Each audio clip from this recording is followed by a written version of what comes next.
Alright, so let's take a little break from equilibrium and talk about Dalton's law of partial pressures. The definition of Dalton's law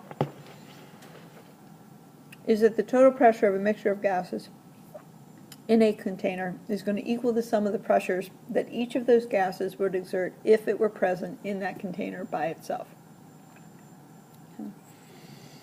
So,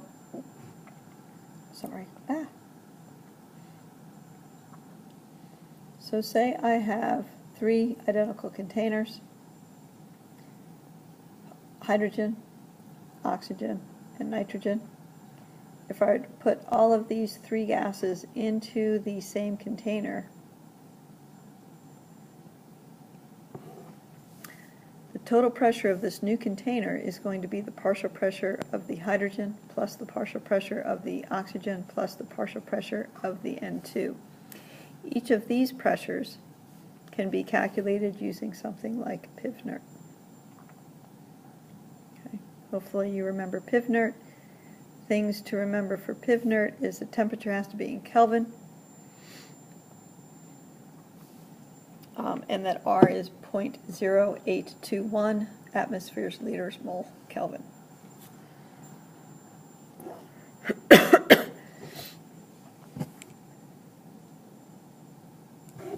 Where might we use these?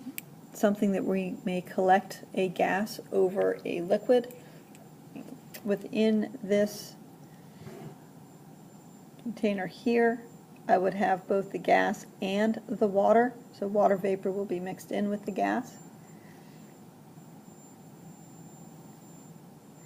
Now,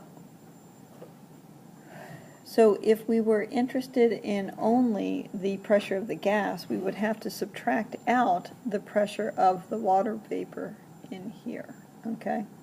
Because remember, the total pressure here in this container is going to be the partial pressure of the water plus the partial pressure of the gas.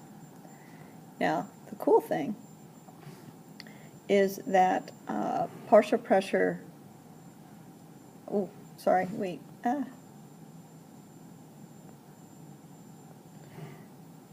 partial pressure of water, if you remember, is only temperature dependent, and there's charts that we can look that up. Okay, so the partial pressure of water, water vapor pressure in the air is only dependent on the temperature. So let's look at what one of these problems would look like. Copy that down, please bring it into class, and we'll see if we agree on the answer.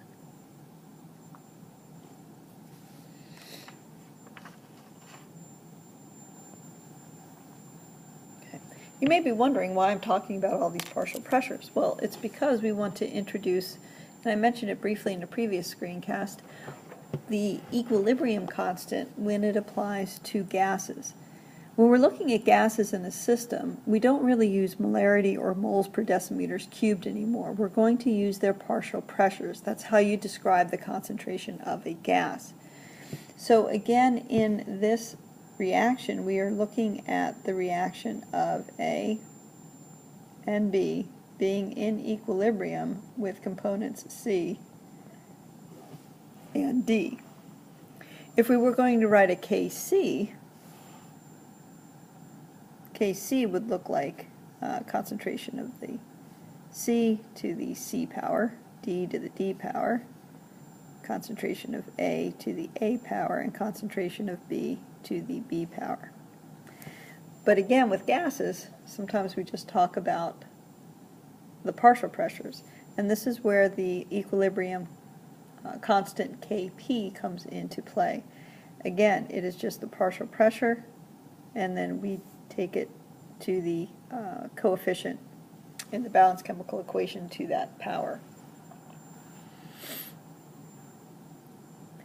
Now, how is Kc related to this Kp? Well, we know the ideal gas law, and we know that by rearranging it we can get the pressure in terms of the number of moles, volume, R, and T. Let's plug all of those expressions in for Kp. And we get this relationship where Kp, I'm sorry,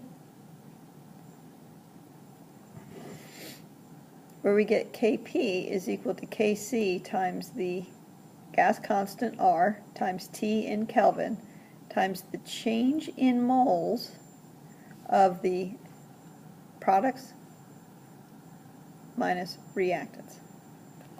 Okay, so the change in moles, so the total number of moles of the gases products, that's all the coefficients in that balanced chemical equation added up, minus the moles of the gaseous reactant, that's all the number of moles for the reactants added up. Okay.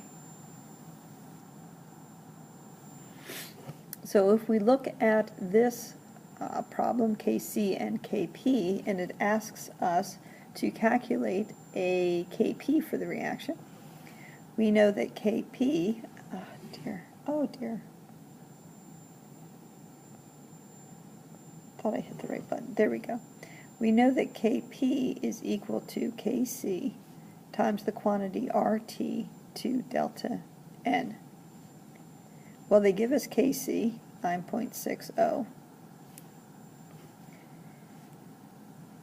times R, we know is 0.0821 liter atmospheres mole Kelvin, times the temperature, which is 300 degrees Celsius. Add 273 to that, we get 573 Kelvin. 573 Kelvin. Kelvin's canceled. Now I have to do delta N, that is the number of moles of products. Ooh.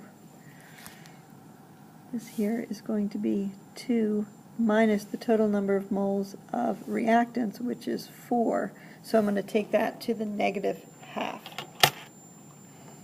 If I put that into my calculator, I would put it in my calculator as 0.0821 times 573, little caret, to the negative 2, and then I would multiply that times 9.6. I come up with a Kp, oh dear, Kp equal to 0.00434. That's my Kp.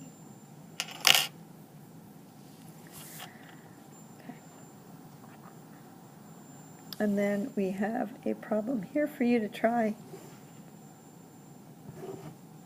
Problem here for you to try and see if you come up with the answer, 0.335.